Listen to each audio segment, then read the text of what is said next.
Salam. Bugün səninlə birlikdə çox maraqlı bir gündəliyi vərəqləyəcəyik. Amma bu elə belə getdim, gördüm, gəldim hekayəsi deyil. Bu, dünyanı velosipedlə gəzmək üçün hər detalı düşünülmüş bir planın bir anda necə darmadağın olduğundan bəhs edir. Və səyahətin tamamilə fərqli, gözlənilməz bir maceraya çevrilməsindən. Gəl, baxaq görək, bütün planlar iflasa uğrayanda insan daxilində nələr yaşayır. Tamamilə doğru. Bu sadəcə fiziki dözümlülük hekayəsi deyil əsla. Bu, əlindəki xəritənin, yəni bir anda yararsız bir kağız parçasına çevrildiyi bir vəziyyətdir. Və sən yolunu davam etmək üçün yalnız daxili kompasın ümidinə qalırsan. Bu gündəlik də bizə məhz o daxili kompasın necə işlədiyini göstərir. Gəl elə o xəritənin hələ işə yaradığı yerdən başlayaq. Hekayənin əvvəli sanki bir nağıl kimidir. Təsəvvür et, 2001-ci ilin avqust ayı sən də Dunay çayı boyunca uzanan o mükəmməl velosiped yolundasan. Gündəlikdəki təsvirlər o qədər canlıdır ki, hamar asfalt, hər döngədə qarşına çıxan möhtəşəm mənzərələr. Hər şey, necə deyim, saat kimi işləyir. Bəli, o Avropa mərhələsi bir növ balayı kimidir. Hər kənddə ləzzətli yeməklər, qonaqpərvər insanlar. Yəni, bu macəradan çox yaxşı təşkil olunmuş bir istirahətə bənzəyir. Dəqiq. O, özünü sanki dünyanın ən asan və ən gözəl işini görür kimi hiss edir. Amma o, bu rahatlığın içində pedal çevirərkən, dünyanın o biri başında, əslində tamamilə başqa hadisələr cərəyan edirdi. Bax, bu işin ən maraqlı tərəflərindən biridir. Səyahət insanı necə bir balonun içinə sala bilər? O, sentyabrın əvvəllərində Avstriyanın hansısa kəndində velosipedinə qulluq edərkən dünya tarixini dəyişən bir hadisə baş verir. Və o, bundan günlərlə xəbərsiz olur. Tamamilə təcrid olunmuş vəziyyətdə. Bəli. Gündəlikdə çox təsirli bir qeyd var. Bir neçə gün sonra kimsə ona New Yorkda təyyarə qəzası olduğunu yarım-yarımçıq başa salır. Və o da öz-özünə düşünür. Görəsən mən öz qəribə, kiçik dünyamda daha nələrdən xəbərsizəm. O an o, öz macerasına o qədər qapılıb ki, qlobal bir faciədən xəbəri yoxdur. Bu, onun səyahətinin ilk böyük reallıq sınağı idi, hələ özü fərqində olmasa da. Və bu reallıq onu tam olaraq Avropa ilə Aziyanın qovuşduğu yerdə İstanbulda haqlayır. O, Aziyanın qapısına çatanda əlindəki plan hələ də qüvvədə idi. Buradan İrana, sonra Pakistana, Hindistana və nihayət Avstraliyaya çatmaq. Amma 11 sentyabr hadisələrindən sonra yaranan o siyasi iqlim, yəni bu planı demək olar ki, mümkünsüz edir. Mümkünsüz etməkdən də artığı onu təhlükəli edir.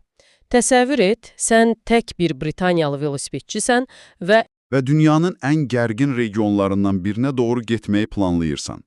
Bu sadəcə marşrutu dəyişmək məsələsi deyildi. Bu, bütün xəyalının, aylarla çəkdiyin zəhmətin puç olması deməkdir. Gündəlikdəki o daxili mübarizəni oxumaq çox təsirlidir. O, İstanbulda keçirdiyi günləri belə təsvir edir. Uzun, tənha gecələr qara qəhvə içərək. Uğursuzluq qorxusu ilə əsl macəra həyəcanı arasında vurnuxurdum. Bax, bir tərəfdə hər şeyi atıb evə qayıtmaq, uğursuzluğu qəbul etmək, digər tərəfdə isə məhz o başqa bir şey bütün hekayəni dəyişir. Bu sanki bütün ömrün boyu marafona hazırlaşırsan, amma yarış günü sənə deyirlər ki, yox, sən kanalı üzüb keçməlisən. Dəqiq elə. Bütün hazırlığın, bütün strategiyan bir anda mənasızlaşır. Və o, inanılmaz bir qərar verir. Plana görə şərqə getmək əvəzinə, xəritədə sağa dönür və özünü Afrikaya doğru yönəldir. Bu qərarın nə qədər radikal olduğunu anlamaq vacibdir. Bu sadəcə B planına keçmək deyildi. Çünki B planı yox idi. Heç bir plan yox idi. Bu, bütün xəritəni, bütün hazırlığı cırıb atmaq və özünü haqqında heç nə bilmədiyi bir qitəyə atmaq idi. Gündəlikdəki ifadəsi ilə desək, özünü tənha və tamamilə hazırlıqsız hiss edirdi. Bu, bir cəsarət aktından çox bir çarəsizlik aktı kimi səslənir əslində. Amma bəzən ən böyük macəralar məhz belə anlarda başlayır. Və Afrika onun üçün sadəcə yeni bir marşrut olmur. Bu onun üçün insan təcrübəsinin ən kəskin ziddiyyətlərini yaşadığı bir laboratoriyaya çevrilir. Bəli, Avropadakı o rahat, proqnozlaşdırıla bilən səyahət bitir və əsl çılpaq reallıq başlayır. Gəl elə bu ziddiyyətlərdən danışaq. Çünki məni ən çox heyrətləndirən bu oldu. Bir tərəfdə inanılmaz, gözlənilməz bir istilik və qonaqpərvərlik var. Və Qərbdə ona yaxın Şərq və Afrika haqqında edilən bütün o xəbərdarlıqların, bütün stereotiplərin tam əksi ilə qarşılaşır. Ən bariz nümunə isə Sudandır. Bəli, Sudan.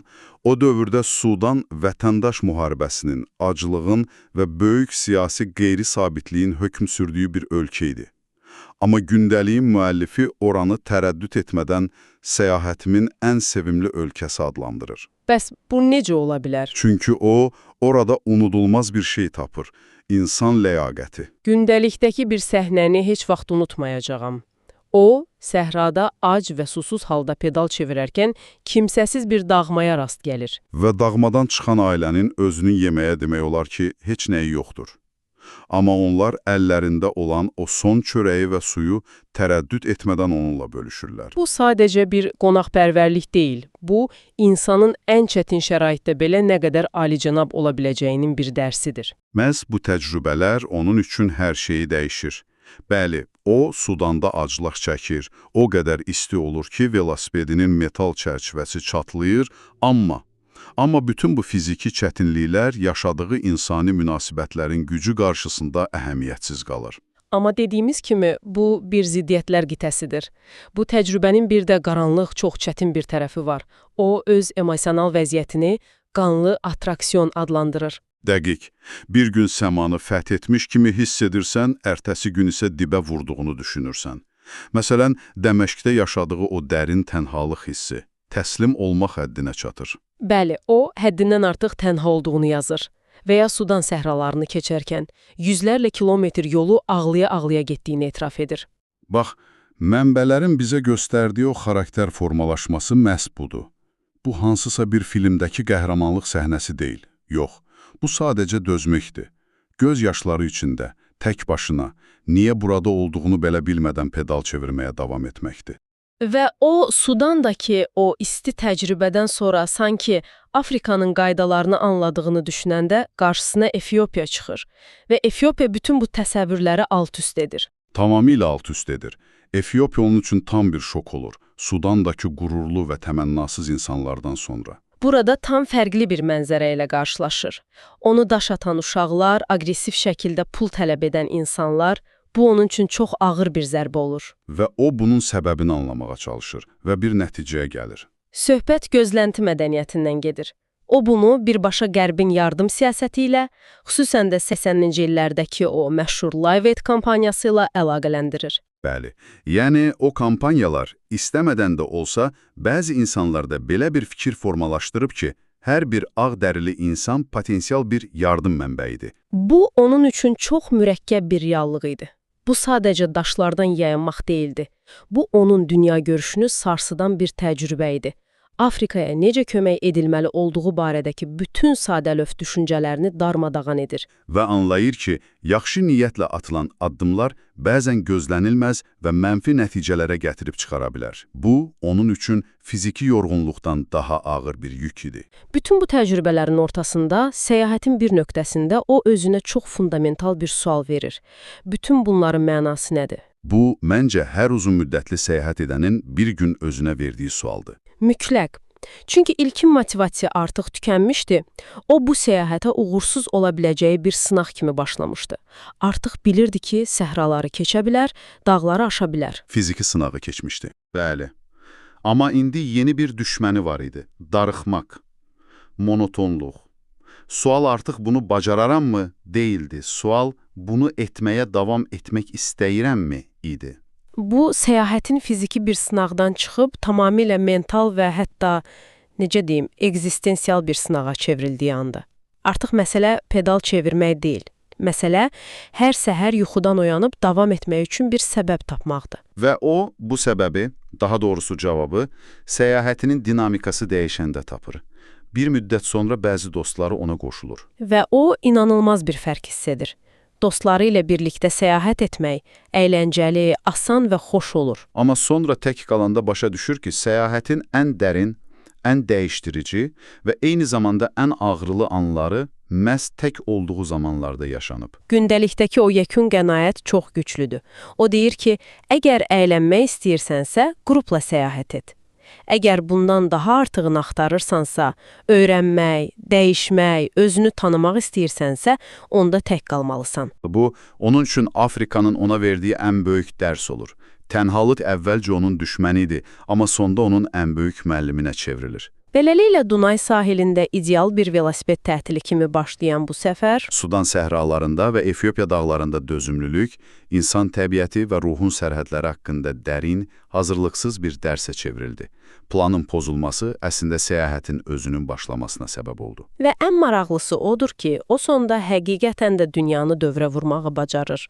Afrikadan sonra Amerikaya, oradan da Asiyaya keçərək nəhayət evinə qayıdır. Bəli, amma gündəlikdən də aydın olur ki, bütün bu dünya səyahətini müəyyən edən, onun xarakterini formalaşdıran məhz o gözlənilməz, plansız və ağırlı Afrika mərhələsi olub. O, planlaşdırdığı Asiya macərasını yaşasaydı, yəqin ki, bu sadəcə daha bir velosiped turu olaraq qalacaqdı. Amma məhz o məcburi dönüş, o sağa dönmə qərarı bunu bir həyat hekayəsinə çevirdi. Dəqiq elə. Gündəliyin sonlarına yaxın müəllif Döyüş Kludu filmindən bir sitat gətirir. Əgər elə indicə ölsəydin, həyatın barədə nə hiss edərdin? Və bu gündəlik, bu müzakirə sənin üçün də bir sual ortaya qoyur. Əgər sənin ən diqqətlə hazırladığın planlar sabah alt-üst olsaydı, anidən naməlum bir istiqamətə yollanmaq məcburiyyətində qalsaydın, bu sənin üçün bir fəlakət olardı, yoxsa həyatının əsl macərasının başlanğıcı?